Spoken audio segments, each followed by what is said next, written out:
Welcome to Rochambeau, the podcast about unique competitions, extraordinary events, and other amazing adventures. I'm Kim. Ted is out today, and we're going to be revisiting one of our all-time favorite competitions. In the past, we've talked about the World Beard and Mustache Competition. Today, we're taking it home to the USA. It's the 2019 National Beard and Mustache Championships.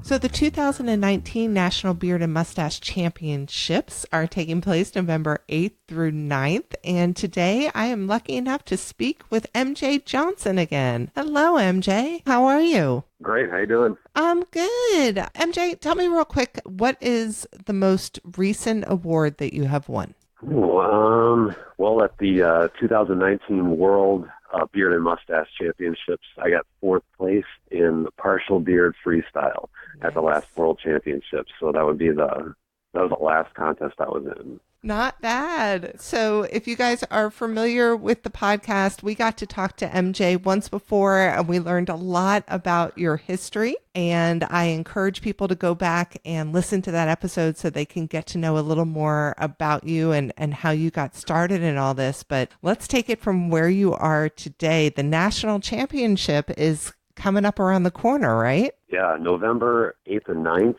In Tinley Park, which is in Chicago Southland in Illinois. And is that a championship that travels around the country, or is it always in Chicago? Nope, it definitely travels. It goes all over the place. It's in Chicago this year, but next year it'll be somewhere new, and the year after that somewhere new as well.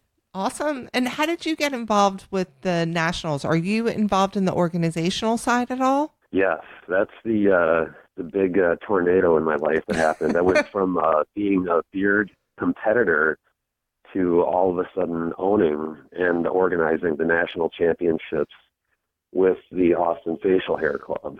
So that was a big change. So I actually won't be able to compete anymore at the national championships. Instead, I'll be organizing, and I'm actually a judge this year too. So it's been a big change. That's a huge change. How excited are you? Change. Oh my gosh, is this your first time ever being a judge? At nationals, yes, it is. I've judged before at other contests and stuff, but it's definitely, I'm used to being the one walking up on stage from the side, but this year I'll be handing out the scores instead. Very cool. Well, I want to learn more about the judging, but for those who didn't get a chance to get to know MJ last time, let's give people a little bit of a visual of what it is like to see you walking up on that stage.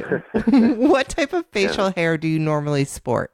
Well, it's a partial beard. That's the category I get put into. But on stage, normally it looks like a 2-foot mustache on my face. One of the fun parts of people seeing it, like strangers and stuff, they have a hard time describing it, just like I do. So I actually like to go out of my way to hear how new people describe it, because you always hear the strangest stuff. It's like walrus tusks. Somebody said like a triceratops skull. I didn't get that one, but 2 bananas. It's little kids like to come up to me and start giggling, and then they lean in and they point at me and they go, "You have a mustache."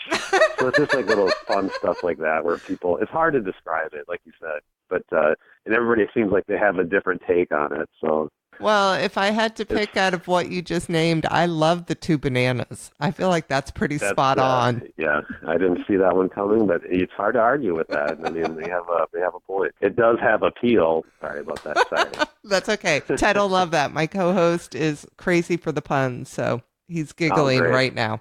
So, judging for this competition, what are you going to be looking for? Well, different categories definitely call for different things. Like there's full beard natural, let's say. There's no like hairspray, there's no coloring or anything like that. There can't be anything in it besides like products. So like overall health, as they like to say, if it was just a length thing, everybody could just measure from at home, send in their measurements, and then we would just pick the highest one. So that doesn't make any sense to just go by lengths. It has to be what it looks like in person, colors, how it kind of matches with that person. You do give up some points to outfit. It is like a tie breaking kind of a thing. So how your whole appearance goes into it. But like the creative categories like freestyle, then it becomes, something maybe you've never seen before, something that's just dripping in artwork, which is the fun part of what I do. It's like most people, everybody's seen a beard or knows somebody that has one, but some of the stuff you see at the beard contest with like somebody make it into a bird or this like crazy theme where it's art where you didn't see it before, those categories are definitely different than like the natural categories. So it depends by category, but they do have a common denominator, in my opinion, and that's overall magnificence. So that's what you kind of look for. I love your turn of phrase. You mentioned art. That kind of makes me remember, do you guys do the Whisker Rina category in nationals? Oh, yes. This is actually the first year the craft beard and Whisker Rina categories are officially at nationals. So we're really excited about that. There's going to be creative and realistic this year. Tell everyone what that is. Explain the Whisker Rina for us. Yeah, the Whisker Rinas are a craft beard category where you can kind of make your beard out of absolutely anything you want, and it's truly limitless. I mean, there's been bottle caps, bacon.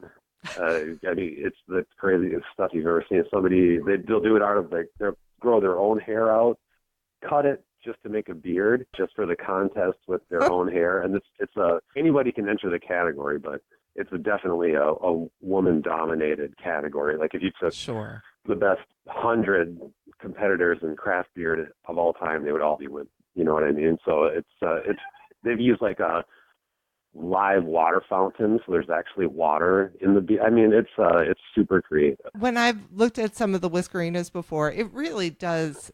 I mean, it's art. It's absolutely beautiful art. Very cool. So tell me about the place that it's going to be at in Chicago. Do you know the venue well?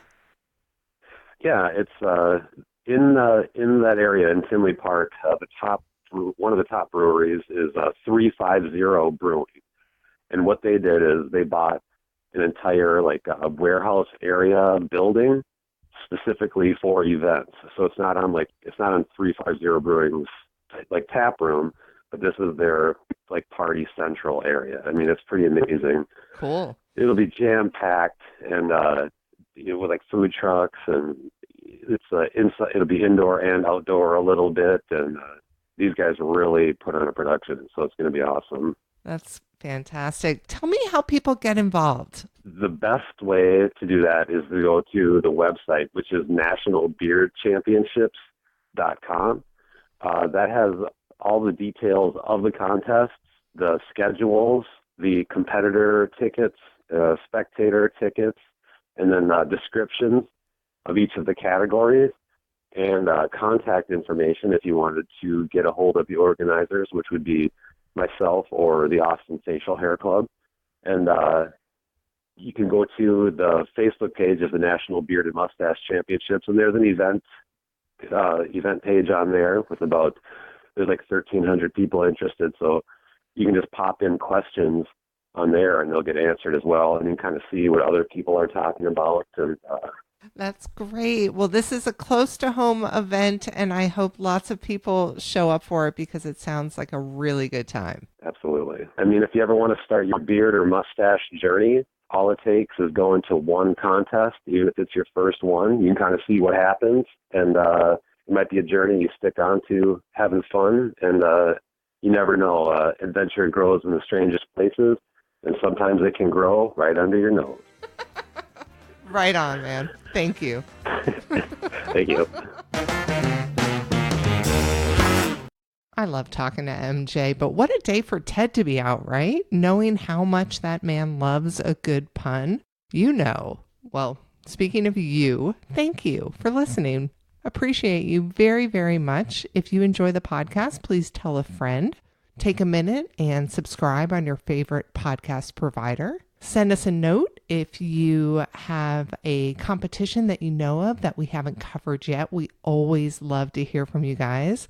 And thank you to Cadillac Jones for supplying the music for this podcast. All right, till next time, people.